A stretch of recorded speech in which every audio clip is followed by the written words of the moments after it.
The live TV, सच सबसे आगे। दोस्तों नमस्कार, आदाब, सलाम। मैं हूं आदिल खान। इजराइल और फ़लस्तीन के बीच संघर्ष जारी है। बेगुनाहों की लाशें गिरती चली जा रही हैं, कुछ ज़्यादा फ़लस्तीन की तरफ, कुछ कम इजराइल की तरफ। और इस सब के बीच इजराइल ये चाहता है कि वो अवैध अतिक्रमण जो फ़लस्तीन की ज़मीनों पर कर रहा है उसको लेकर एक समझौता भी बाकी अरब देशों से हो जाए, लेकिन उसको इस मामले में झटका लगातार लगता रहा है। और अब कतर ने भी झटका दे दिया है। कतर ने कह दिया है कि तुम्हारी जुल्म और बर्बरियत के आगे ना हम झुके थे ना झुकेंगे। हम फ़लस्तीन के हक़ में पहले भी खड़े थे, आज भी खड़े हैं। अगर तुम अपनी ये तशद्दुदाना हरकतें, ये ज़ालिमाना हरकतें, ये अपना जुल्म, ये जबर अगर नहीं रोकते हो तो फिर इसके लिए तैयार रहो कि तुम्हें एक माकूल जवाब भी दिया जाएगा।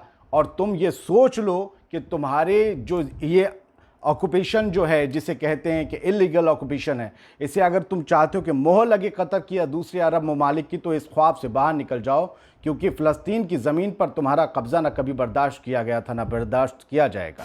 दुनिया की दूसरे ममालिक, दूसरे मुल्क भी अब खुलकर इजराइल के ख़िलाफ़ बोल रहे हैं और कहीं ना कहीं एक गोलबंदी अंदर खाने शुरू हो गई है। इस एपिसोड में हम 3 से 4 बड़ी खबरें आपको बताने जा रहे हैं कि कहाँ पर एक बहुत अहम जगह इजराइल में हमला हुआ है, यूएन ने क्या कह दिया इजराइल को। लेकिन सबसे पहले हम बात करेंगे कतर की, जो कतर ने हिलाने वाला बयान इजराइल को दिया है, उससे इजराइल को बहुत बड़ा झटका लगा है। दोस्तों, कतर ने इजराइल के साथ संबंधों को सामान्य करने से पूरी तरह से इनकार कर दिया है और कहा है कि हम इजराइल के हितों के लिए फ़लस्तीनियों की लाशों पर से गुजर कर आगे नहीं जा सकते।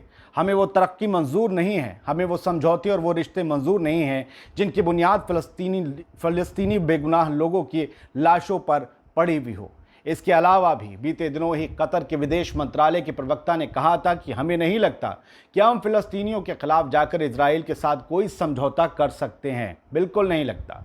और इजराइल ने फ़लस्तीन में जो कत्लो गारत मचाया है उसके लिए उसको तगड़ा जवाब मिलेगा, बेहतरीन जवाब मिलेगा, माकूल जवाब मिलेगा और जल्द ही मिलेगा। और उसकी तैयारी की जा रही है। यानी कि जिस खत्ते में ये, जिस इलाके में, पूरे रीजन में आता है इजराइल, एक देश तो नहीं है, एक अनधिकृत कॉलोनी कह सकते हैं आप, जो बढ़ता चला जा रहा है क्योंकि इसने अपनी सीमाएं भी तय नहीं की हैं। 1948 में दुनिया भर के दरगुजर मारे तताड़े लोग जो फिर रहे थे, यहूदियों ने लाकर फ़लस्तीन की ज़मीन पर बसाया गया। यरूशलेम को एक मुश्तरका राजधानी बनाया गया दोनों की कॉमन, और अब उसे वो कब्जाने की इजराइल कोशिश कर रहा है, जो फ़लस्तीनी और दुनिया के किसी मुसलमान को बर्दाश्त नहीं, क्योंकि मस्जिद अल-अक्सा वहाँ पर मौजूद है।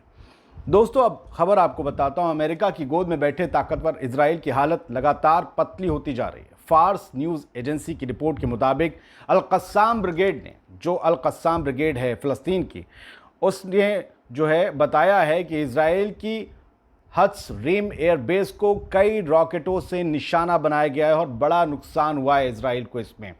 अल-क़स्साम ब्रिगेड ने यह भी खबर दी है कि अवैध अधिकृत अस्कलान शहर को भी कई रॉकेटों से निशाना बनाया गया है। इस शहर पर इजराइल का कब्ज़ा है, ये फ़लस्तीन की ज़मीन है। इस कब्ज़े को दुनिया और आलमी बिरादरी बिल्कुल नहीं मानती, लेकिन इजराइल बेगैरतों की तरह इस ज़मीन पर अपना कब्ज़ा जमा कर बैठा हुआ है, फ़लस्तीनियों का हक मारकर। दूसरी तरफ इजरायली युद्धक विमानों के गज़ा पट्टी पर हमलों का क्रम जारी है। इसमें बेगुनाह लोगों की जान जा रही है लगातार। बेगुनाह हम इसलिए कह रहे हैं क्योंकि इसमें औरतें, बच्चे मारे जा रहे हैं, क्योंकि ये रिहायशी इलाकों में बम गिराए जा रहे हैं, खेतों खलियानों में बम गिराए जा रहे हैं जहाँ पर लोग रहते हैं, और सिर्फ नाम दिया जा रहा है कि हमास के लोगों को ढूंढ रहे हैं, जबकि इसमें महिलाएं, बच्चे, जवान, बुजुर्ग सब मारे जा रहे हैं। और यहाँ तक कि अस्पतालों तक पर बमबारी की जा रही है। इजरायली सैनिकों ने छठे दिन लगातार गज़ा पर हमले जारी रखे और इन हमलों में आम नागरिकों को निशाना बनाया गया।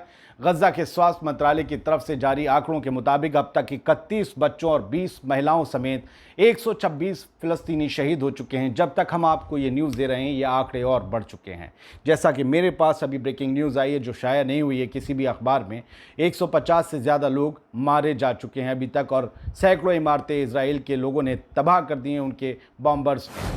दोस्तों, अब एक और ख़बर आपको बताता हूँ। इजराइल बम तो चौड़े होकर बरसा रहा है, लेकिन उसके सैनिकों और नेतन्याहू का कलेजा चूहे से भी कमज़ोर है। यही वजह है कि फ़लस्तीन की तरफ से जवाबी कार्रवाई से घबराए 40 लाख ज़ायोनी पूरी पूरी रातें, इन पूरी पूरी रातों में जाग जाग कर ज़मीन के अंदर कई कई फीट अंदर बने बंकरों में रहकर गुजार रहे हैं, बुज़दिलों की तरह। चौड़े होकर तो आते हैं, बम बरसाते हैं, क्योंकि उनके पास वो ताकत, वो कुव्वत है। जबकि फ़लस्तीनियों के पास सिर्फ गुलाइल है, पत्थर है, वो उसी कलेजे के साथ डरते हैं। और हमास के पास जो मिसाइल है वो बहुत पुरानी टेक्नोलॉजी, बहुत कम मारक क्षमता है, लेकिन फिर भी वो उससे पूरा मुचैटा ले रहे हैं, पूरी तरीके से टक्कर दे रहे हैं, इसराइल के पाँव भी उखाड़ रहे हैं। जबकि इसराइल के पास आधुनिक साजो सामान कैसा है युद्ध का आप जानते हैं। उनकी इसी बुज़दिली पर, इजराइलियों की इसी बुज़दिली पर फ़लस्तीन की मज़लूम जनता कह रही है कि तुम बस धोखे से हमला करने के शेर हो, सामने से लड़ने की ना तुम्हारी हिम्मत है ना कुव्वत है, और इसीलिए रात रात भर तुम बंकरों में गुजार रहे हो, क्योंकि डर तुम्हारे दिलों में घर कर चुका है। दोस्तों, अवैध अधिकृत फ़लस्तीन के अलिद शहर के हालात अभी भी अशांत हैं। ज़ायनी शासन की घोषणा है कि इस क्षेत्र के लोगों के प्रतिरोध की वजह से यहाँ की स्थिति आउट ऑफ कंट्रोल हो गई है। वहीं ज़ायनी शासन ने हज़ारों की संख्या में इस शहर की तरफ अपने आतंकी सैनिक भेजे, लेकिन इसके बावजूद वो इस शहर पर कंट्रोल नहीं कर पाए हैं और फ़लस्तीनी जनता के प्रतिरोध के आगे उन्हें शिकस्त का सामना करना पड़ा है। और ये लगातार क्रम हो रहा है। जहाँ जहाँ भी पैदल सैनिक इजराइल की कोशिश करते हैं घुसने की, वहाँ पर उन्हें शिकस्त खानी पड़ती है। वो सिर्फ फाइटर जेट्स के ज़रिए ही लोगों को मार सकते हैं और उनकी ज़मीनों को कब्जा सकते हैं। पिछली रात अलिद शहर के रहने वालों और इजरायली सैनिकों के बीच जमकर झड़प हुई, लेकिन इजरायलियों के हौसले ईमान वालों के आगे पस्त हो गए।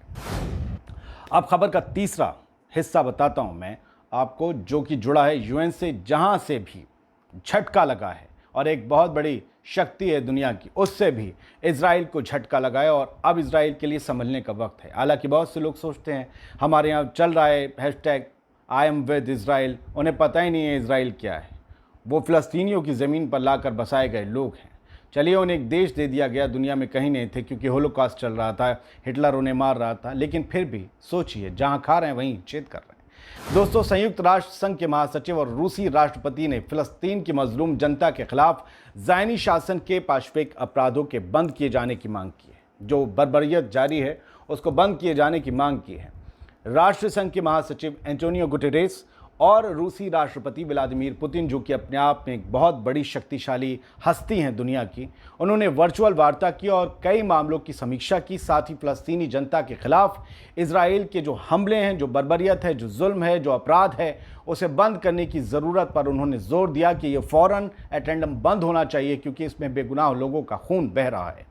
आपको याद रहे दोस्तों कि ज़ायनी शासन के, यानी कि जो यहूदी शासन है, ज़ायनी शासन उसे कहते हैं, रब्बी यहूदी भी कहते हैं, इजराइल भी कहते हैं, यहूदी भी कहते हैं, जिसके प्रमुख इस वक्त आपको पता ही है बेंजामिन नेतन्याहू साहब हैं, जो भ्रष्टाचार के आरोपों में घिरे हुए हैं। ज़ायनी शासन के युद्धक विमानों और तोपखानों ने गज़ा पट्टी पर भीषण हमलों के दौरान इजरायली सेना ने दावा किया कि गज़ा पट्टी से हालिया 3 दिनों के दौरान 1500 से ज़्यादा रॉकेट फायर किए गए। ये सिर्फ संख्या नहीं, ये चौंकाने वाला आंकड़ा खुद इजराइल के लिए है कि आखिरकार इतनी बड़ी ताकत हमास या दूसरे संगठन जो है अल-क़स्साम, उनके पास कैसे आ गई, कैसे इकट्ठा हो गई। और यही इस वक्त हलचल का विषय इजराइलियों के अंदर है भी। इसी वजह से वो डर कर रात रात भर जागते हैं और ज़मीन के अंदर बंकर में रहते हैं। उल्लेखनीय है कि पिछले हफ्ते ज़ायनी शासन की अदालत ने अपने फैसले में बैतुल मुक़द्दस के पूर्व में स्थित शेख जर्राह मोहल्ले के फ़लस्तीनियों को उनके घरों से निकाले जाने का फैसला सुनाया था, और यही इस पूरे मामले की ताज़ा झड़पों की जो है वजह बन गया। शेख जर्राह इलाका यरूशलेम में, जहाँ पर फ़लस्तीनी सैकड़ों साल से रहते हैं, उनके घरों को खाली कराकर सुप्रीम कोर्ट ऑफ इजराइल ने कहा कि यहाँ पर यहूदियों को बसाया जाए। सोचिए सुप्रीम कोर्ट कैसा काम कर रहा है। इसके बाद फ़लस्तीनियों और ज़ायनी शासन के बीच तनाव में इजाफा हो गया, और ये इजाफा पहुँच गया था अल-अक़सा मस्जिद तक, जहाँ पर हैंड ग्रेनेड्स और रबर बुलेट्स बरसाई वहाँ पर जो है ज़ायनी पुलिस ने, इजरायली पुलिस ने, जिसके बाद हालात बेकाबू हो गए। हमास ने उसका बदला लिया और फिर उस बदले की शक्ल में यही हुआ कि फ़लस्तीनी बेगुनाह मारे जाने लगे, और ये लगातार जारी है सिलसिला। फ़िलहाल इस वीडियो में जो हमने आपको बताया उसमें 2-3 इशारे ये मिलते हैं कि इजराइल के लिए पहले जैसा माहौल तो नहीं है। इस बार हमास ज़्यादा ताकतवर है। इस बार जो गल्फ़ कंट्रीज़ हैं उनमें से आप देख लीजिए कि लगातार आवाज़ उठ रही है। सऊदी अरब पहले उठा चुका था और अब कतर ने भी बहुत तगड़े तरीके से बोल दिया है। टर्की लगातार बोल रहा है, और ख़ुद अब व्लादिमीर पुतिन रूस के राष्ट्रपति और ख़ुद यूएन के आप एंटोनियो गुटेरेस साहब ने कहा है कि ये जो है जनरल सेक्रेटरी हैं यूएन के, उन्होंने कहा कि ये अब बर्बरियत रुकनी चाहिए और अब इस मसले का कोई हल निकलना चाहिए। इजराइल को ऐसे नाहक किसी का खून बहाने की इजाज़त नहीं दी जा सकती। सब जो पहलू आज निकल कर सामने आ रहे हैं उससे यही लग रहा है कि इजराइल के लिए आने वाले दिनों में मुश्किल खड़ी हो सकती है, और वो राहें जो हमेशा उसके लिए हमवार हुआ करती थी, आसान हुआ करती थी, अब वो उतनी आसान नहीं रह जाएंगी। जय हिंद। द लाइव टीवी, सच सबसे आगे।